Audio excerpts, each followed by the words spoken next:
अध्याय 146 तलवार का इरादा, रक्तरेखा को चुनौती देने का साधन। वह शांति से खड़ा हुआ और संतोष से सिर हिलाया। हाँ, मैंने आखिरकार इसे फिर से तोड़ दिया। चून की शिनमेन एपर्चर को पार कर लिया गया है और मैंने 5 एपर्चर मार्शल डिसिपल रियल्म तलवार तकनीक में प्रवेश किया है, इसलिए नामात्र के शिष्यों के बीच ऐसी ताकत को किसी से कम नहीं माना जाना चाहिए। हाँ, भले ही मैं ली मुयुन, लियांग फैक्सू और अन्य को फिर से चुनौती दूं, मैं कभी भी उतना शर्मिंदा नहीं होऊंगा जितना पिछली बार हुआ था। वास्तव में, तलवार और कृपाण वाले संत की साधना की गति अब की तुलना में बहुत तेज होनी चाहिए थी। बात यह थी कि इस समय डिंग हाओ ने जानबूझकर अपनी साधना की गति को दबा दिया था।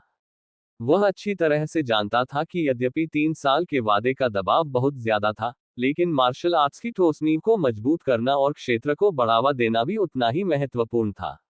उसके लिए इतनी तेजी से आगे बढ़ना असंभव था कि उसे चीगोंग विचलन हो जाए।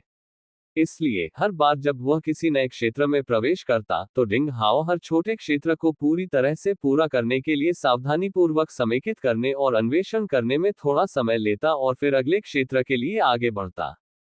उनके इस सतर्क रवैये का समर्थन कृपाण मास्टर और तलवार मास्टर ने भी किया था। वह मार्शल आर्ट के मार्ग पर आगे बढ़ते रहे और पूरी तरह से संयमित होने के लिए भी दृढ़ संकल्पित थे। अगर वह बहुत तेजी से आगे बढ़ता, तो उसके भटक जाने की संभावना थी। अपनी नींव को मजबूत करके ही वह अधिक मजबूती और दृढ़ता से विकास कर सकता था। फिर भी, डिंग हाओ ने 1 महीने में एक साधारण व्यक्ति से 5 छिद्रित मार्शल शिष्य क्षेत्र में एक अभ्यासी बनने में समय लगाया। ऐसी प्रगति बिल्कुल आश्चर्यजनक थी। अपनी साधना पूरी होने के बाद, डिंग हाओ ने अपना शरीर हिलाया और ड्रैगन किंग की जल विभाजन शैली, बर्फ और आग 9 स्वर्ण शरीर बदल जाती है, और धुआं बिलो धुंधली तकनीक का अभ्यास करना शुरू कर दिया। जब उसने दरवाजा खोला और छोटे से आंगन में आया, तो वास्तव में रात हो चुकी थी, चांद लटका हुआ था और पूरा कमरा रोशन था। झांग फान और वांग शियाओ की वापस नहीं आए और किसी को नहीं पता था कि वे कहाँ हैं। यार्ड में, डिंग हाओ ने चांदनी के साथ कुछ देर तक चाकू उड़ाने का अभ्यास किया।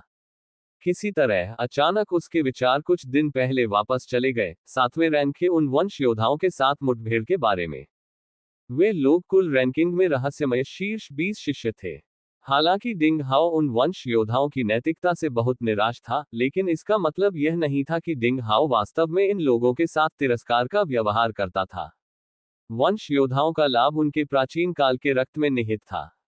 केवल इस वंश को प्रेरित करके ही वे उस महान शक्ति को प्राप्त कर सकते थे जिसे सामान्य लोग साधना के माध्यम से प्राप्त नहीं कर सकते थे।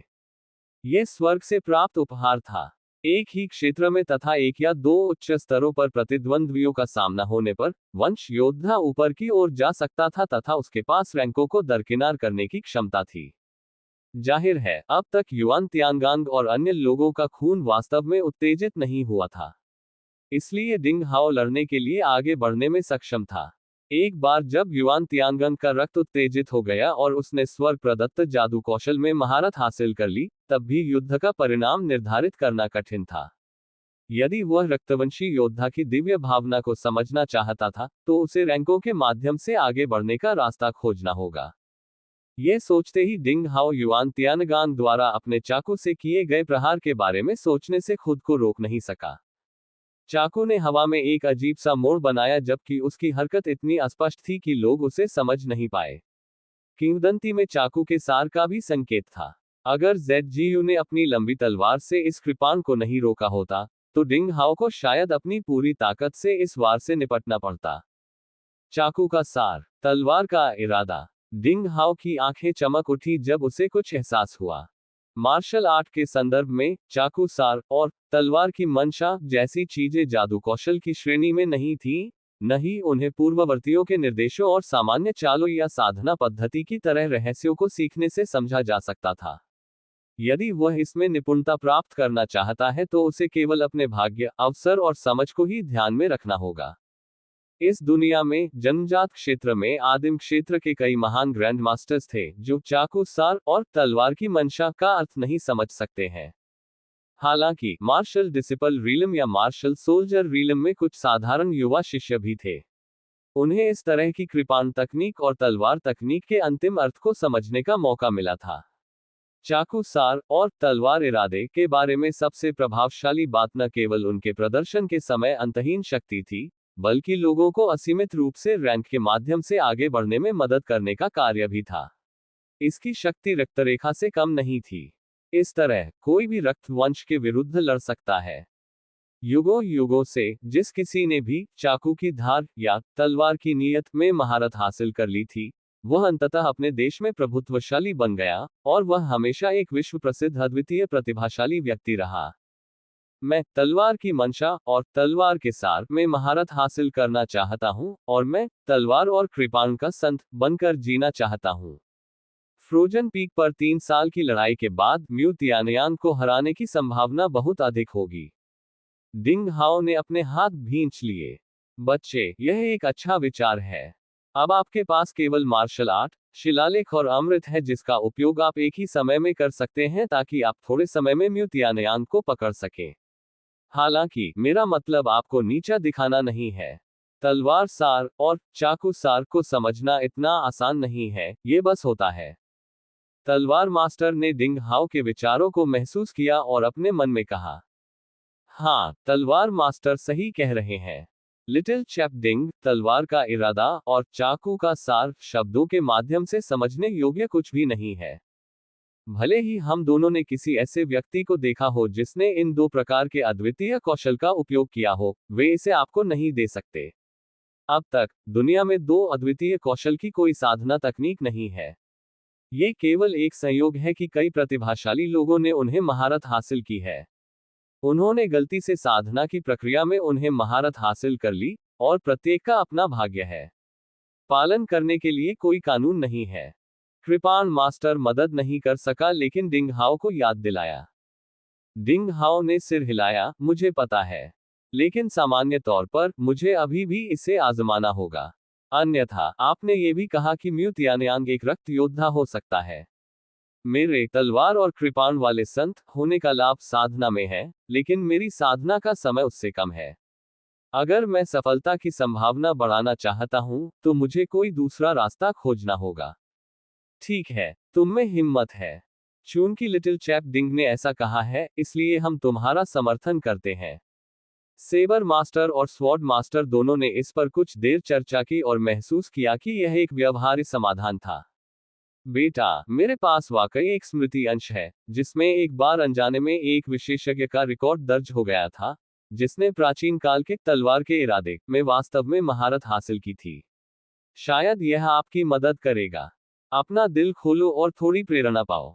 जैसे ही तलवार मास्टर ने कहा, इच्छा शक्ति बढ़ गई और कुछ टुकड़े डिंग हाओ के दिमाग में पहुंच गए। डिंग हाओ को अचानक चक्कर आने लगा। फिर लगा कि यह समय स्थान का परिवर्तन है। वह शून्यता, अंधकार और शून्यता से भरी दुनिया में आ गया। समय और स्थान अर्थहीन थे, क्योंकि वह शून्यता के बिल्कुल केंद्र में था। तभी उसके सामने एक अस्पष्ट आकृति आई। तलवार निकालना, तलवार चलाना और तलवार वापस रखना। सरल एवं नियमित गतिविधियों की एक श्रृंखला। अगला अध्याय। अध्याय 147, तलवार का इरादा। ठीक है, जियाओलान। डिंग हाओ एक पल के लिए आश्चर्यचकित हो गया। इस अस्पष्ट आकृति के हाथों में अतुलनीय रूप से सरल क्रियाकलाप किया गया था, लेकिन ऐसा लगता था कि इसमें ब्रह्मांड के उतार चढ़ाव और स्वर्ग और पृथ्वी की छायाओं का सर्वोच्च सत्य समाहित था। इसमें आश्चर्यजनक निहितार्थ के साथ कुछ रहस्यमयी चीजें थीं। तलवार के इरादे की महान सहजता ने डिंग हाओ को जुनूनी रूप से इसमें लिप्त होने के लिए आकर्षित किया, क्योंकि उसकी आत्मा हवा में चलने की तरह थी, पूरी तरह से खो गई थी। क्या यही स्वॉर्ड इंटेंट है? उस तरह की अति सरलता और गूढ़ निहितार्थ, वह अर्थ जिसमें सितारों के सार्वभौमिक परिवर्तन शामिल है। डिंग हाओ उस क्षण में पूरी तरह से खो गया था जब वह स्पष्ट आकृति तलवार लहरा रही थी। सही क्षण एक शाश्वत क्षण की तरह था, जो सब कुछ से परे था और सब कुछ को सीमित भी कर रहा था। जैसे ही ठंडी हवा चली, डिंग हाओ अंततः इस सदमे से जाग गया। जब उसने आंखें खोली तो वह आश्चर्यचकित रह गया। 15 या 16 घंटे बीत चुके थे और भोर हो चुकी थी। दूर का आसमान चमक रहा था। एक मनमोहक सुबह के साथ साथ शाम की एक धारा भी दिखाई दे रही थी। एक अनजान पक्षी ने आसमान में एक के बाद एक कई मधुर ध्वनियां छोड़ी, बिल्कुल हवा में बजने वाली झनकार की तरह। मैंने सोचा था कि यह एक क्षण होगा, लेकिन वास्तव में यह बहुत लंबा समय था। डिंग हाओ को झटका लगा। उसके मन में तलवार मास्टर द्वारा स्थानांतरित छवि से जागने में केवल 1 या 2 मिनट लगे थे, लेकिन वास्तविक दुनिया में ये लगभग पूरी रात थी। ये कैसा चल रहा था? मुझे उम्मीद नहीं थी कि तुम्हारा भाग्य इतना अच्छा होगा कि तुम वास्तव में आत्मज्ञान की अवस्था में प्रवेश कर गए हो। एक परिचित आवाज सुनाई दी। ये ली लैन था। डिंग हाओ ने अपना सिर घुमाया और उसे आश्चर्य से पता चला कि ली लैन, जो किसी समय पूर्वी अकादमी ऑफ ग्रीन शर्ट्स का प्रमुख बन गया था, अपने हाथ को अपनी छाती पर रखकर यार्ड में पीले पत्तों वाले एक पेड़ के सहारे झुका हुआ था। पत्तियां धीरे धीरे शाखाओं से गिर रही थीं और उसके कंधों पर तैर रही थीं, जैसे कि एक पेंटिंग में होती है। वह डिंग हाओ को शांति से देख रहा था। ज्ञान? डिंग हाओ ने पूछा। दुनिया के हर व्यक्ति के पास ज्ञान की एक जड़ होती है जो उन्हें सत्य की ओर ले जा सकती है। लेकिन दुर्भाग्य से आपको परेशान करने के लिए बहुत अधिक धूल है। जब हवा धूल को उड़ा देती है तो आप बुद्ध से मिलने के लिए बाध्य होते हैं। उद्धरण चिन्ह। ली लैन ने पहली बार ईर्ष्यापूर्ण स्वर में कहा। बौद्ध धर्म हमेशा सर्वोच्च अंतर्दृष्टि के लिए प्रयास करता रहा है, जिसे आत्मज्ञान कहा जाता है, जबकि एक योद्धा एक निश्चित समय या स्थान में मार्शल आर्ट का कुछ सत्य प्राप्त करने में सक्षम होता है। आत्मज्ञान या तो लंबे समय तक या कम समय तक रह सकता है। कुछ लोग हजारों सालों तक इस अवस्था में रह सकते हैं और सर्वोच्च बन सकते हैं, जबकि अन्य को थोड़े समय के लिए थोड़ी सी अंतर्दृष्टि हो सकती है। और आप पूरी रात के लिए अंतर्दृष्टि की स्थिति में प्रवेश कर गए, इसका बहुत मतलब है। बहुत। डिंग हाओ को दिलचस्पी थी। उसने अपनी स्टोरेज रिंग से जंग लगी तलवार निकाली, अपनी आंखें बंद की और चुपचाप अपनी तलवार को बाहर निकाला।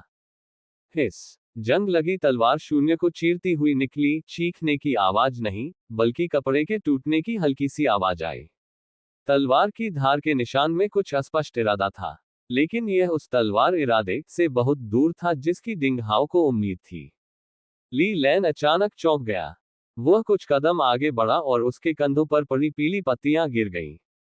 उसने डिंग हाओ को आश्चर्य से देखा और कहा, तुमने समझ लिया तलवार की मंशा। उसकी आवाज थोड़ी कांप रही थी, एक असामान्य अजीब कर्कशता के साथ।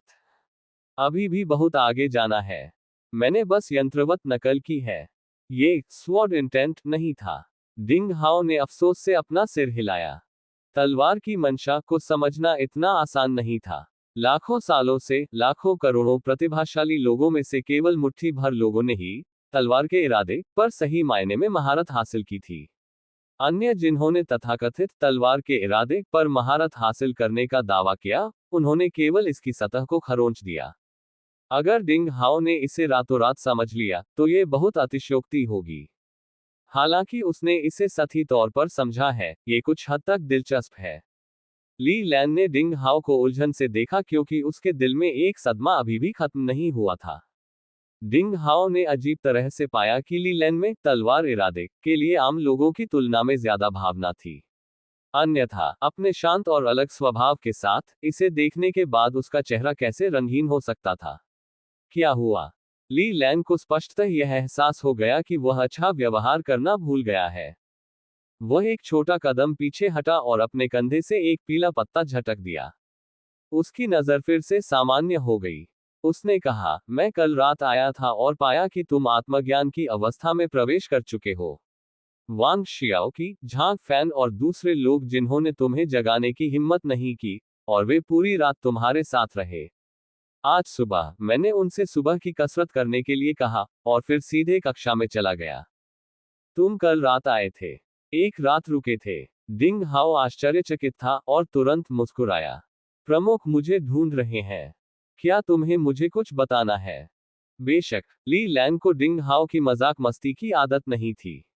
उसने भौहें सिकोड़ी, धीरे धीरे डिंग हाओ के पास आकर उसे देखा। उसने गंभीरता से कहा, चूंकि मैं अभी अभी प्रधान बना हूं, इसलिए मैं हमारे पूर्वी अकादमी के हरे शर्ट के नंबर 1 विशेषज्ञ से मिलने आना चाहता हूं। मैं तुम्हारे साथ अच्छे संबंध चाहता हूं। अन्यथा, मुझे डर है कि मेरी योजना सुचारू रूप से नहीं चलेगी। डिंग हाओ अपनी हंसी रोक नहीं सका। मुझे उम्मीद नहीं थी कि तुमने मजाक करना सीख लिया है। कौन मजाक कर रहा है? ली लैन ने डिंग हाओ को घूर कर देखा। क्या तुम्हें नहीं पता कि साथी पुरुष प्रशिक्षुओं के बीच तुम्हारी प्रतिष्ठा कितनी ऊंची है? अगर मैं तुम्हें खड़े होने और मेरा समर्थन करने के लिए राजी नहीं कर सकती, तो मैं मुखिया बनने में पूरी तरह से असफल हूं। तुम ही एकमात्र हो जिसकी वे सुनते हैं। डिंग हाओ मुस्कुराया और अपनी नाक को छुआ जैसे कि उसका घमंड बहुत हद तक पूरा हो गया हो।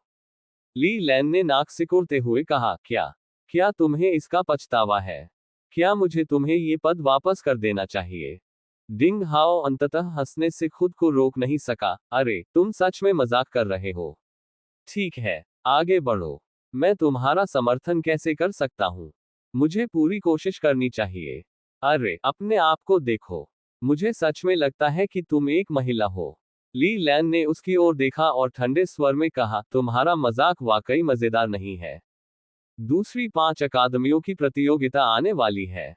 वह पीछे मुड़कर देखे बिना ही दूर चला गया। डिंग हाओ, मुझे उम्मीद है कि तुम अकादमी के पहले मास्टर के रूप में पहली 5 अकादमियों की प्रतियोगिता में गौरव बनाए रख सकोगे, ताकि तुम पूर्वी अकादमी ऑफ ग्रीन शर्ट्स के लोगों को एक साथ ला सको। मैं तुम्हें पूर्वी अकादमी ऑफ ग्रीन शर्ट्स का उदाहरण बनाना चाहता हूँ। अगली 5 अकादमियों की प्रतियोगिता।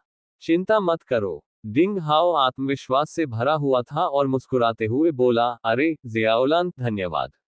कल रात आत्मज्ञान की अवस्था में प्रवेश करने के बाद डिंग हाओ को तलवार के इरादे की समझ नहीं थी, लेकिन ये काफी फायदेमंद भी था। अगर ली लैन उसके साथ नहीं रहती, तो एक बार उसे किसी साहसी व्यक्ति द्वारा जगाया जाता, तो यह एक बड़ा नुकसान होता। लेकिन डिंग हाओ के शब्दों ने ली लैन को, जो बहुत स्थिर होकर चल रही थी, लगभग जमीन पर गिरने पर मजबूर कर दिया। उसने पलटकर उसे घूरते हुए कहा, अगर तुमने मुझे फिर से जियाउलान कहा, तो मैं तुम्हें टुकड़े टुकड़े कर दूंगा। ठीक है, जियाउलान। डिंग हाओ, तुम नाराज मत हो, जियाउलान। मैंने तो बस मजाक किया था, जियाउलान। ली लैन। अध्याय 148 धोखाधड़ी। डिंग हाओ का होमवर्क। डिंग हाओ कम से कम 5 अकादमियों की प्रतियोगिता में सर्वश्रेष्ठ था। इसके अलावा अकादमी के नए प्रमुख ली लैन ने उसे सहूलियत दी।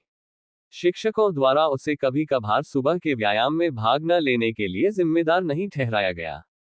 जब वह नाश्ते के लिए भोजन कक्ष में आया, तो उसकी मुलाकात झांग फैन और अन्य शिष्यों से हुई, जो सुबह के व्यायाम के बाद खाना खाने आए थे। आज हमारे शिक्षक जीमेन कियानिक्स्यू द्वारा दिए गए होमवर्क को जमा करने का समय है। रक्त जमावट घास के बीज की खेती के बारे में आपका क्या विचार है? अरे, इसका जिक्र मत करो। मेरे रक्त जमावट घास का बीज अभी तक अंकुरित नहीं हुआ है, शायद ये पहले ही मर चुका है। ऐसा लगता है कि मेरे पास आध्यात्मिक घास और अमरता की गोलियों का फार्मासिस्ट बनने की प्रतिभा नहीं है। मैंने रक्त जमावट घास की शाखा और पत्ती उगाई। दुर्भाग्य से, वे केवल आधा क्यून लंबे हैं, जो आवश्यक ऊंचाई से बहुत कम है। वे जीवित से ज्यादा मृत हैं। हाँ, तुम ऐसा नहीं कर सकते। मैं सफल हो गया। मेरी रक्त जमावट घास खिल गई है। हाँ, मुझे लगता है कि मैडम जिमिन मुझसे संतुष्ट होंगी। अरे वाह, मैं तो ये होमवर्क ही भूल गया। मैंने बीज नहीं उगाया है, और मुझे तो ये भी नहीं पता कि मैंने रक्त जमावट घास का बीज कहाँ छोड़ा है। अरे वाह, अब मैं क्या कर सकता हूँ? जीमेन कियानिक्स्यू सौम्य और प्यारी दिखती है। वह मुझे नहीं हराएगी, है ना? भोजन कक्ष में बहुत चहल पहल थी, और ब्लू शर्ट्स की पूर्वी अकादमी के शिष्य आपस में बातें कर रहे थे और हंस रहे थे। कुछ लोग खुश थे और कुछ उदास। डिंग हाओ का चेहरा भी बदल गया। अरे नहीं, वह रक्त जमावट घास, जो कि एक प्रकार की 9वीं स्तर की आध्यात्मिक घास है, की खेती करना भी भूल गया। जरा सोचिए कि सुंदर और शालीन दबंग महिला शिक्षिका जीमेन कियानिक्स्यू को उससे बहुत उम्मीदें थी। वह उसका दिया होमवर्क भूल गया था। अब उसे क्या करना चाहिए? अरे, वरिष्ठ भाई डिंग, क्या आप कुछ भूल गए हैं? वांग शियाओकी ने अपने मुंह में भुने हुए अशुभ जानवर के मांस को कुतरते हुए डिंग हाओ को देखा और मुस्कुराया। मार्शल आर्टिस्ट हर दिन मार्शल आर्ट का अभ्यास करते रहते थे, ताकि उन्हें बहुत ज्यादा रक्त क्यूई और ऊर्जा की जरूरत हो। मांस दिन में 3 बार भोजन के लिए अपरिहार्य था। इस संबंध में तलवारबाजी चाहने वाले संप्रदाय ने बहुत अच्छा काम किया। बड़ी संख्या में निम्न स्तर के अशुभ जानवरों का शिकार किया गया और वे शिष्यों के भोजन बन गए, जिससे उन्हें जीवन शक्ति और ऊर्जा की निरंतर आपूर्ति होती रही। क्या तुम कुछ कहना चाहते हो जब तुम मुझ पर इतनी अश्लीलता से मुस्कुरा रहे हो? डिंग हाओ ने वांग शियाओकी की ओर देखा। तुम्हें क्या लगता है ये क्या है? वांग शियाओकी ने अपने लबादे से 3 छोटे गमले निकाले। गमलों में 3 ग्लैडियोलस के छत्रों जैसे हरे भरे पौधे थे। लंबी और पतली पत्तियां नियमित रूप से नीचे लटक रही थी। बीच में एक उंगली जितनी मोटी तना कमजोर ढंग से बढ़ रहा था। एक कली के साथ ये हर्बल खुशबू से भरा हुआ था। ये रक्त जमावट घास का बहुत ही स्तर 9 आध्यात्मिक घास थी। रक्त जमावट घास एक प्रकार की निम्न स्तरीय आध्यात्मिक औषधि थी। इसका एकमात्र प्रभाव रक्त को जमाना था। जब लोग घायल हो जाते थे तो इस जड़ी बूटी की शाखाओं, पत्तियों और पंखुड़ियों को कुचलकर घाव पर लगाया जाता था, जिससे कुछ ही समय में खून बहना बंद हो जाता था। यहाँ तक कि अगर मुख्य धमनी कट भी जाए तो इस जड़ी बूटी से खून को रोका जा सकता था। इसके अत्यंत व्यवहारिक मूल्य के कारण ये कई निम्न श्रेणी के मार्शल कलाकारों के लिए एक आवश्यक दवा थी जिसे वे यात्रा करते समय या घर पर रहते समय या जंगल में चलते समय अपने साथ रखते थे। ये तुम्हें कहाँ से मिला? डिंग हाओ बेहद हैरान था। वांग शियाओकी ने अपने बगल में खड़े युवा शिकारी झांग फैन की ओर इशारा किया। बाद वाले ने आदतन अपना सिर खुजलाया और मुस्कुराया। मैंने इसकी खेती की है। मुझे फूल और पौधे पसंद थे। शिकारी शहर में कई जड़ी बूटियां बच्चों द्वारा उगाई जाती थी क्योंकि वयस्कों के पास इन तुच्छ चीजों को करने का समय नहीं था। मेरे लिए रक्त जमावट घास की खेती करना बहुत मुश्किल नहीं था, इसलिए मैंने वरिष्ठ भाई झोंग और वरिष्ठ भाई डिंग के लिए 2 बर्तन उगाए। आप में से प्रत्येक के लिए 1 बर्तन। डिंग हाओ जोर से हंस पड़ा। रक्त जमावट घास के 3 गमलों में बड़ी शाखाएं और पत्तियां हैं, तने चिकने हैं और कलियां फूटने के लिए तैयार हैं। जड़ें मिट्टी में सिर्फ 2 क्यून गहरी हैं, जिनमें अच्छी तरह से विकसित बाल और अलग अलग ऊपरी और निचले हिस्से हैं। सभी हर्बल गुण बिना किसी नुकसान के केंद्र में बंद हैं। उन्हें सुपर ए के रूप में मूल्यांकित किया जा सकता है। जिमेन कियानेक्स्यू ने रक्त जमावट घास के 3 गमलों की ओर इशारा किया, संतुष्टि से सिर हिलाया और पूछा, किसने जड़ी बूटियों के 3 गमलों की खेती की? वांग जियाओकी खड़े होने के लिए इंतजार नहीं कर सकता था। वह विनम्रतापूर्वक मुस्कुराया, मैडम, मैंने अपने बड़े भाइयों झांग फैन और डिंग हाओ के साथ मिलकर इनकी खेती की है। अरे अरे, सच कहूं तो, हमारी खूबसूरत मैडम, रक्त जमावट घास के इन 3 गमलों की खेती करने के लिए, हम तीनों ने उन्हें पानी देने और मिट्टी को जितना संभव हो सके उतना ढीला करने में बहुत प्रयास किए, क्योंकि हमारे पास हर दिन समय था, और हमारी खेती आपकी आवश्यकताओं के अनुसार पूरी हुई। ये सब आपके प्रति हमारे सम्मान और प्यार की वजह से है, मैडम। ऐसे शब्द सुनकर अन्य शिष्यों ने अपना मुंह ढक लिया और हंसने लगे। यहां तक कि मूर्ख भी देख सकते थे कि वांग शियाओकी, इस आदमी ने चिकनी चुपड़ी जीभ से जिमेन कियानेक्सू को खुश करने की कोशिश की थी। इस खूबसूरत महिला शिक्षिका के लिए, जो उनसे कुछ साल बड़ी थी, पूर्वी अकादमी ऑफ द ब्लू शर्ट्स के सभी शिष्यों को उससे थोड़ा स्नेह था। गुरु शिष्य प्रेम इस दुनिया में वर्जित नहीं था। जब किशोर यौवन की उम्र में पहुंचते हैं तो स्वाभाविक रूप से उनके मन में कुछ अजीब विचार आते हैं। आज जिमेन कियानेक्सू ने धूल से मुक्त सफेद शिक्षण वस्त्र पहना हुआ था। पूर्ण विकसित और गोल स्तनों ने शिक्षण वस्त्र को लगभग अलग कर दिया। पतली कमर और मोटे नितंबों ने प्रलोभन का घातक अनुपात दिखाया। घातक प्रलोभन उसके हर कदम के बीच दिखाया गया था। उसकी सुंदरता और लालित्य ने लोगों को लगभग घुटन महसूस कराई। वांग शियाओकी की बातें सुनकर जिमेन कियानेक्स्यू के चेहरे पर कोई भाव नहीं था और उसने हल्के से कहा, ओह, सच में। मेरे अनुरोध का पालन करें। मैंने कभी नहीं कहा कि रक्त जमावट घास को पानी देने की जरूरत है और मिट्टी को हर दिन ढीला करना चाहिए। यह एक ठंड प्रतिरोधी और सूखा प्रतिरोधी आध्यात्मिक घास है। इसे हर 3 दिनों में आधा दर्जन बार पानी देने की जरूरत होती है। मिट्टी को ढीला करने की जरूरत नहीं है। इसके बजाय इसे केवल हर दिन प्रकाश बदलने की जरूरत है। ये वास्तव में अजीब है कि आप हर दिन मिट्टी और पानी को ढीला करते हैं, और वे अभी भी जीवित हैं। उद्धरण चिन्ह। वांग शियाओकी के चेहरे पर अचानक मुस्कान छा गई। हे भगवान, ये तो जुबान फिसलने से हुआ। अन्य शिष्य खिलखिलाकर हंसने लगे। जिमेन कियानेक्सू ने कहा, हालांकि रक्त जमावट घास के 3 गमले उच्च श्रेणी के हैं, चाहे गमलों की शैली से, जड़ी बूटियों की वृद्धि की आदतों से, शाखाओं और पत्तियों की प्रकाश तीव्रता से, शाखाओं और पत्तियों के आकार और चौड़ाई से, या यहाँ तक कि रखरखाव के तरीकों से ये दर्शाता है कि उन्हें एक ही व्यक्ति द्वारा उगाया गया था और किसी भी तरह से 3 अलग अलग लोगों द्वारा नहीं उगाया गया था। तो जूनियर भाई वांग जियाओकी, क्या आप अभी भी जोर देते हैं कि आपने, डिंग हाओ और झांग फैन ने उन्हें उगाया है? वांग शियाओकी का चेहरा अचानक उदास हो गया और उसने कड़वाहट से कहा, बहुत बढ़िया। मैडम, आप बहुत चालाक हैं। ये सच है कि उन सभी को जूनियर भाई झांग फैन ने ही पाला था। ओह, झांग फैन। जिमेन कियानेक्स्यू की नजर उस युवा शिकारी पर पड़ी जो अब तक अदृश्य था, उसके चेहरे पर आश्चर्य की झलक दिख रही थी। जीमेन कियानेक्सू ने शुरू में सोचा था कि वांग जियाओकी ने बाजार में जड़ी बूटियों के बगीचे से रक्त जमावट घास के 3 बर्तन खरीदे हैं। आखिरकार, रोपण तकनीक, विकास चक्र और शाखाओं और पत्तियों के खुलने, फूलों की उपस्थिति और उनकी दवा की खुशबू से देखते हुए, वे सभी सुपर ए स्तर पर पहुंच गए हैं। और कोई भी नौसिख या शिष्य खेती पूरी नहीं कर सकता है, लेकिन अप्रत्याशित रूप से उन्हें एक नामात्र शिष्य द्वारा खेती की गई थी। जिमेन कियानेक्स्यू ने झांग फैन को देखा, जो थोड़ा तंग था, और उसने थोड़ा सिर हिलाया। उसके मन में ये धारणा थी कि हर कक्षा में सबसे अधिक ध्यान से सुनना उसे ही चाहिए। अध्याय 149 उकसावा सबसे ताकतवर कौन है? यह एक ईमानदार और मेहनती शिष्य था, और वह चाहकर भी झूठ नहीं बोल सकता था। हालांकि उसकी ताकत थोड़ी कम थी, लेकिन वह विश्वास नहीं कर सकती थी कि आध्यात्मिक जड़ी बूटियों की खेती करने में उसके पास वास्तव में इतनी प्रतिभा थी। यदि संभव हो, तो उसे भविष्य में अच्छी तरह से प्रशिक्षित किया जाना चाहिए। ये सोचते हुए, जिमेन कियानेक्स्यू की नजर डिंग हाओ पर पड़ी। डिंग हाओ, क्या तुम भी धोखा देते हो? जिमेन कियानेक्स्यू के लहजे में डिंग हाओ पर गुस्सा होने का स्वाद था, क्योंकि वह उसकी उम्मीदों पर खरा उतरने में विफल रहा।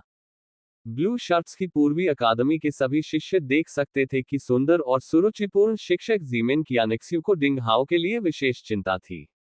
उनमें से कुछ ने तो ये भी अनुमान लगाना शुरू कर दिया था कि डिंग हाओ इतना आकर्षक था कि महिलाएं और लड़कियां, यहां तक कि उसकी महिला शिक्षक भी उस पर मोहित हो गई थी। आलोचना का सामना करते हुए, डिंग हाओ को शर्मनाक तरीके से अपनी भौहें नीची करके खड़ा होना पड़ा। शिष्य फिर हंसे। वास्तव में, लंबे समय तक डिंग हाओ ने ब्लू शर्ट्स की पूर्वी अकादमी के उन शिष्यों को जिस चीज से प्रभावित किया, वह एक प्रतिभाशाली गुरु की छवि नहीं थी जो दूसरों से ऊंचा था और दूसरों की पहुंच से परे था, बल्कि वह एक ऐसा आत्मविश्वास था जो सुलभ था और जो एक भाई की तरह था। इस समय, डिंग हाओ को शर्मिंदा देखकर उन सभी ने उसे नीची नजर से नहीं देखा। इसके बजाय, उन्हें लगा कि ऐसा वरिष्ठ भाई डिंग एक वास्तविक मांस और रक्त वाला व्यक्ति और उनके बगल में एक जीवित मित्र था, न कि एक ठंडा आदर्श। हालांकि, बस तभी, व्यंग्य और उपहास से भरी एक आवाज पीछे से चुभती हुई गुजरी। अरे, ये वही तथाकथित नामात्र का शिष्य है जिसने 5 अकादमियों की प्रतियोगिता में चैंपियन जीता था। अविश्वसनीय रूप से उसने रक्त जमावट घास के एक गमले को लगाने में भी धोखा किया। नैतिक भ्रष्टाचार वाला यह नीच आदमी तलवारबाजी चाहने वाले संप्रदाय में कैसे घुस गया? कितनी शर्म की बात है। ये कहकर उसने सभी शिष्यों को डांटा।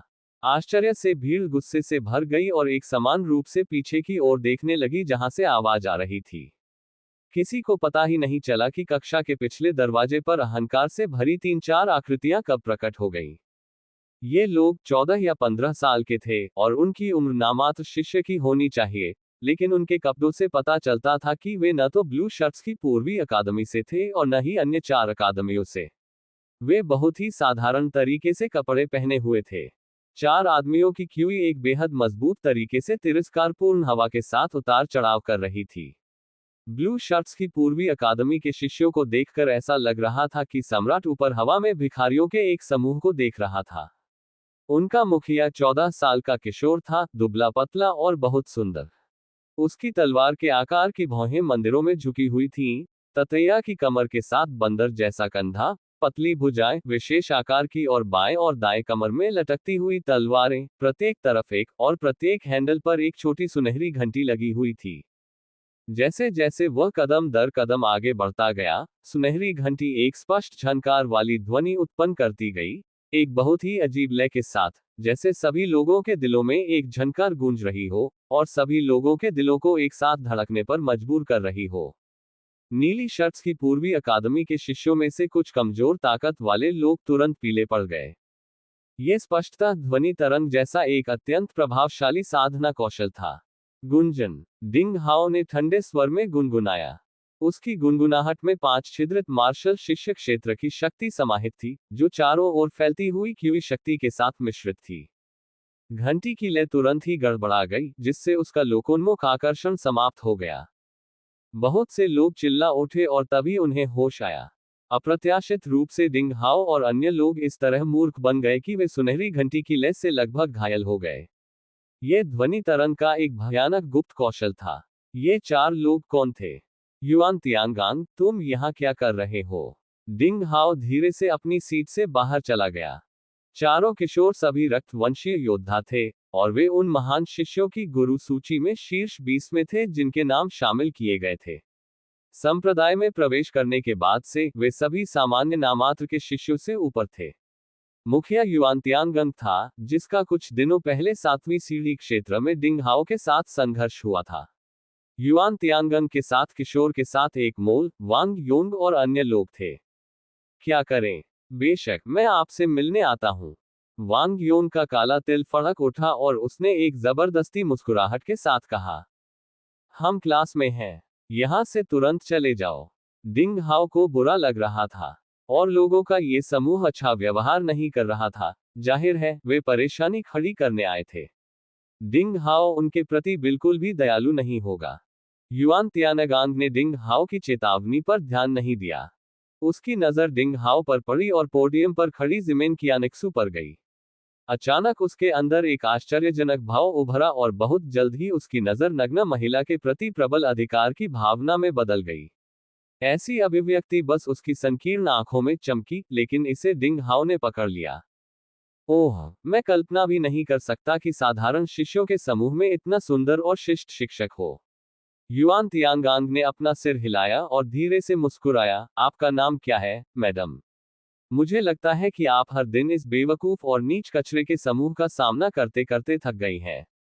ऐसे शब्दों से पूर्वी नीली शर्ट अकादमी के शिष्यों का क्रोध भड़क उठा और वे तुरंत अपनी पूरी ऊंचाई पर खड़े होकर मेज पर मारने लगे। क्या कहा आपने? तुम्हें अहंकार कहाँ से मिला? आप कौन है? एक बदचलन चेहरा भी हमारे शिक्षक जीमेन कियानिक्सू से बात करने के लायक है। युवा साहस और ईमानदारी जागृत हुई, और वे एक एक करके खड़े हो गए, युआन तियांगांग और उसके साथियों को घूरते हुए। उन्होंने उन्हें घेर लिया। ये दयनीय है कि स्थानीय मुर्गियों का एक समूह फीनिक्स का सामना करते हुए कई लोगों पर भरोसा करके जीतने का खेल खेलना चाहता है। युआन तियांगांग इतना तिरस्कारपूर्ण था कि उसने डिंग हाओ और अन्य शिष्यों को गंभीरता से नहीं लिया। वह अभी भी अपनी आंखें जीमेन कियानिक्सू पर टिकाए हुए था और उसके चेहरे पर नग्न अधिकार भाव था। वह यौन जुनून से प्रेरित एक बहुत ही सीधा आदमी था और उसे अपनी भावनाओं को छिपाना बिल्कुल पसंद नहीं था। अब हमारी क्लास चल रही है, कृपया बाहर चले जाइए। जीमेन कियानिक्सू ने भौहें सिकोड़ते हुए हल्के और दृढ़ स्वर में कहा। ये खूबसूरत शिक्षिका, एक दबंग महिला, एक अद्भुत इंसान भी थी। उसने अपनी पसंद और नापसंद कभी नहीं छिपाई। हर कोई देख सकता था कि वह इन अप्रत्याशित मेहमानों के लिए घृणा से भरी हुई थी। लड़की, क्या तुम जानती हो कि तुम्हारे सामने कौन खड़ा है? काले तिल वाले वांग योंग ने मुस्कुराते हुए कहा, हम सभी मार्शल आर्ट के सच्चे रक्त शिक्षक हैं। यहाँ तक कि आंतरिक संप्रदाय के कुछ बुजुर्ग भी हमसे इस तरह बात करने की हिम्मत नहीं करते। तुम नामात्र के शिष्यों की एक अज्ञात शिक्षिका हो। मानो या न मानो, अगर हमारे वरिष्ठ भाई युआन ने तुम्हारे खिलाफ कुछ कहा तो तुम एक शिक्षिका के रूप में अपनी अच्छी नौकरी खो दोगी और तुम कभी भी संप्रदाय के योगदान अंक अर्जित नहीं कर पाओगी। भीड़ में बम गिराने जैसे शब्दों से ब्लू शर्ट्स की पूर्वी अकादमी के शिष्यों को चक्कर आने लगा। क्या महान रक्तवंशी योद्धा शिष्य, मास्टर सूची में शीर्ष 20 रहस्यमयी प्रतिभाएं जिनके नाम शामिल किए गए। अप्रत्याशित रूप से, उनसे पहले जो 4 उग्र और असभ्य लोग थे, वे ऐसे शिष्य थे। पूर्वी ब्लू शर्ट अकादमी के कुछ शिष्यों को अचानक अपने हृदय पर अभूतपूर्व निराशा छाने लगी। सच कहें तो डिंग हाओ, ली मुयुन, लियांग फैक्सू और लिन शिन जैसे साधारण प्रतिभाओं के शानदार प्रदर्शन ने मार्ग प्रशस्त किया, इसलिए हर कोई मास्टर सूची के शीर्ष 20 में रक्त योद्धा प्रतिभाओं के लिए उम्मीद से भरा था। लेकिन अब युआन तियांगंग जैसे 4 लोगों के प्रदर्शन ने सभी को निराश कर दिया था। डिंग हाओ और अन्य लोगों की तुलना में ये तथाकथित रक्त प्रतिभाशाली लोग केवल बदमाशों का एक समूह थे। ये कैसा दुष्टों का समूह है जिन्हें स्वर्ग ने गलत तरीके से प्यार किया था। अध्याय 150 नीली शर्ट की पूर्वी अकादमी में दो महान प्रतिभाएं। बकवास। ये पता चला है कि तथाकथित रक्त वंश योद्धाओं में ऐसे गुण होते हैं और यह निराशाजनक है। भीड़ में किसी को नहीं पता था कि किसने मजाक उड़ाया, लेकिन सभी हंस पड़े। युआन तियानगन का चेहरा बदल गया। वांग योंग और अन्य दो रक्त योद्धा शर्मिंदगी से क्रोधित हो गए। उनकी आंखें ठंडी थीं। उन्होंने भीड़ को घूरते हुए कहा, किसने कहा? अभी किसने कहा यहां से चले जाओ? इस बार पूर्वी नीली शर्ट अकादमी के शिष्यों को जरा भी डर नहीं लगा और सभी ने अपने सिर ऊपर उठा लिए। डिंग हाओ ने भीड़ में थोड़ा भौहें सिकुड़ी और अन्य चीजों के बारे में सोचा। युआन तियानगांग, दिखावटी और मूर्ख, कुछ दिन पहले एक चाल से हार गया था। भले ही वह अपनी प्रतिष्ठा वापस पाने के लिए उत्सुक था, उसे केवल 3 या 4 दिनों के बाद ही उकसावे की कार्रवाई नहीं करनी चाहिए और कक्षा में परेशानी पैदा करने के लिए संप्रदाय के नियमों को तोड़ने का जोखिम नहीं उठाना चाहिए जब तक कि उसकी ताकत अचानक सुनिश्चित नहीं हो जाती और किसी ने उसे उसके पीछे से उकसाया नहीं, ताकि विद्रोही युआन तियानगांग वहां और तब प्रकट हो जाए जहां उसे नहीं होना चाहिए। अस्पष्ट रूप से डिंग हाओ को लगने लगा कि तलवारबाजी चाहने वाला संप्रदाय किसी भी तरह से उतना एकरूप नहीं था जितना उसने कल्पना की थी। इसके अलावा वहां अदृश्य अंतर्धाराएं और विभिन्न प्रकार की रहस्यमय स्थितियां भी थीं जिन्हें एक औसत व्यक्ति नहीं देख सकता था। ये वास्तव में सच था कि जहां लोग थे वहां एक जियागु था। हालांकि ये सोचते हुए भी डिंग हाओ दृढ़ता से खड़ा हो गया। मैं तुम्हें एक आखिरी मौका देता हूं। आप तुरंत बाहर निकल जाओ। डिंग हाओ नहीं चाहता था कि ये कुतिया ज्यादा बात करे। वह युआन तियानगन की ओर कदम दर कदम बढ़ा। 4 आंखें एक दूसरे को पार कर रही थी और हवा में अदृश्य चिंगारियां मार रही थी। युआन तियानगन की अभिव्यक्ति थोड़ी बदल गई, फिर वह तिरस्कार से मुस्कुराया। मूर्ख, कल रात तुमने एक छोटी सी हर्बल दवा की खेती में भी धोखा किया। हमारे सामने इतना असभ्य और अनुचित होने की तुम्हारी हिम्मत कैसे हुई?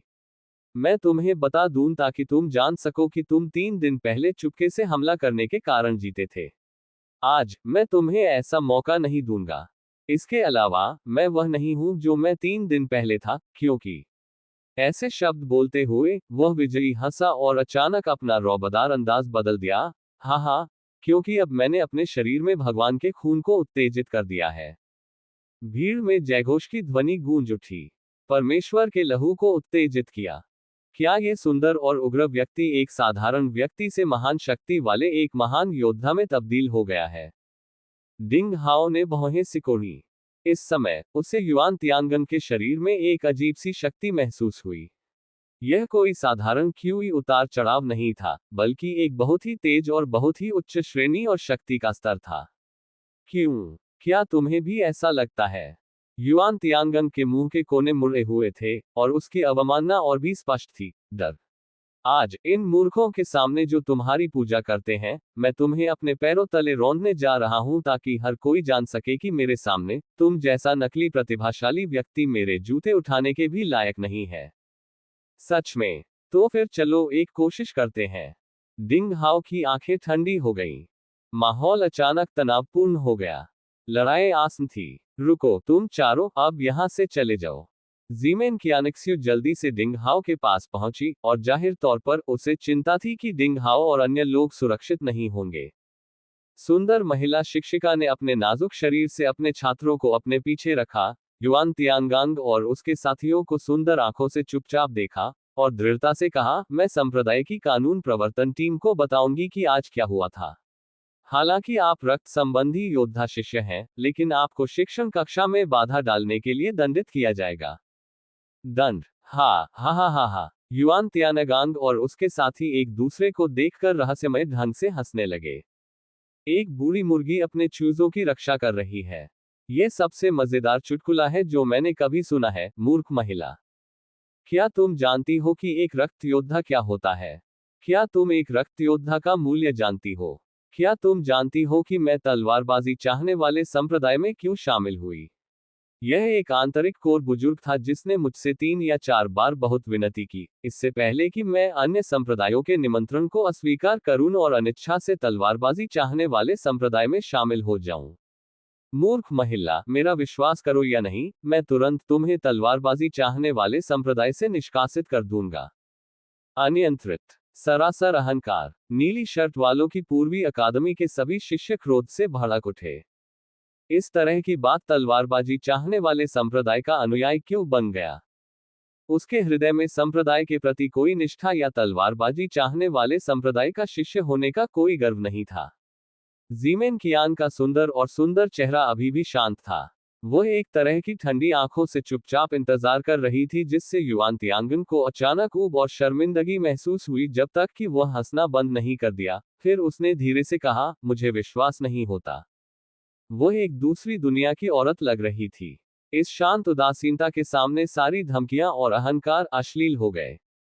तुम, युआन तियांगन के चेहरे पर मुस्कान जम गई, और वह शर्मिंदगी से इतना क्रोधित था कि उसने कहने का दृढ़ प्रयास किया, चलो इंतजार करते हैं और देखते हैं। मूर्ख महिला, मैं तुम्हें पछताने पर मजबूर कर दूंगा। यह तो पहले से ही एक खुली धमकी थी। इसी समय कोई खड़ा हुआ। वरिष्ठ बहन जिमेन, इसे भूल जाओ। बदमाशों के ऐसे समूह के साथ तर्क करने का कोई मतलब नहीं है। ली लैन, जो लंबे समय से कुछ नहीं बोली थी, धीरे धीरे भीड़ से बाहर निकली और डिंग हाओ के पास खड़ी हो गई, भौहें सिकोड़ते हुए। केवल मुठ्ठियां ही ऐसे बदमाशों की नजर में इसे सरल और समझने योग्य बना सकती हैं। ब्लू शर्ट्स की पूर्वी अकादमी के सभी शिष्य उत्साहित थे। अकादमी की प्रमुख ली लैन अंततः बाहर आई। क्या डिंग हाओ और ली लैन, ब्लू शर्ट्स के पूर्वी अकादमी के 2 सबसे प्रतिभाशाली खिलाड़ी, अंततः एक साथ लड़ने जा रहे थे। हालांकि दूसरे पक्ष में 4 लोग थे। परिणामस्वरूप अधिक किशोर आगे बढ़े और डिंग हाओ और ली लैन के पीछे खड़े हो गए, तथा बीच में जीमेन कियानेक्स्यू की रक्षा करने लगे। हालांकि इसमें कोई दिखावा नहीं था, लेकिन ब्लू शर्ट्स की पूर्वी अकादमी के शिष्यों द्वारा की गई ऐसी कार्रवाई ने एक मजबूत गति, एक एकता की आभा पैदा की। काले तिल वाले किशोर वांग योन को किसी तरह बेवजह डर महसूस हुआ। चीजों का एक समूह जीवन या मृत्यु नहीं जानता। युआन तियांगांग ने अपना चेहरा बिगाड़कर उन पर व्यंग्य किया, इससे पहले कि उसकी आवाज खत्म हो जाती। बहुत लंबी बात। पफ। डिंग हाओ की मुट्ठियां युआन तियांगन के मुंह के कोनों पर बिजली की तरह लगी। उसकी तीखी मुट्ठी की ताकत ने हवा में धमाकों की एक श्रृंखला के साथ दहाड़ लगाई। वह बहुत समय से अधीर था। मुझे इस बदबूदार आदमी को हराने दो। अरे जियाओ लैन, तुम बाकी तीनों से हिसाब बराबर कर लो। डिंग हाओ की मुट्ठी की ताकत के साथ उसकी आवाज थी जिसने ली लैन का आसानी से मजाक उड़ाया। ली लैन अचानक लड़खड़ाया और लगभग गिर गया और वास्तव में उसे शक्ति संचित करने के बाद कार्रवाई करनी थी। अचानक ही वह काले तिल वाले किशोर वांग योंग और उसके 2 अन्य साथियों के सामने आ गया। उसने थोड़ा घबराते हुए हाथ से वार किया। डिंग हाओ, तुम कमीने, जैसा कि मैंने कहा, अगर तुमने मुझे फिर से जियाओ लैन कहा, तो मैं तुम्हारा मुंह फाड़ दूंगा। जैद तितली के समान भ्रमकारी हथेलियों ने प्रबल बल के साथ वांग योंग और उसके 3 साथियों को घेर लिया। लड़ाई तुरंत शुरू हो गई। क्या तुम फिर से छिपकर हमला करना चाहते हो? एक व्यंग्यात्मक आवाज के साथ युआन तियांगांग ने अपना हाथ उठाया, शून्य स्थान में बिजली की तरह एक पकड़ने की क्रिया की, भ्रम को तोड़ा, और डिंग हाओ की मुट्ठी को सही ढंग से पकड़ लिया। मैंने पहले ही कहा था कि मैं आज तुम्हें बेरहमी से पैरों तले रौंद दूंगा। अब तुम, मेरी नजर में तुम्हारी ताकत बहुत कम है।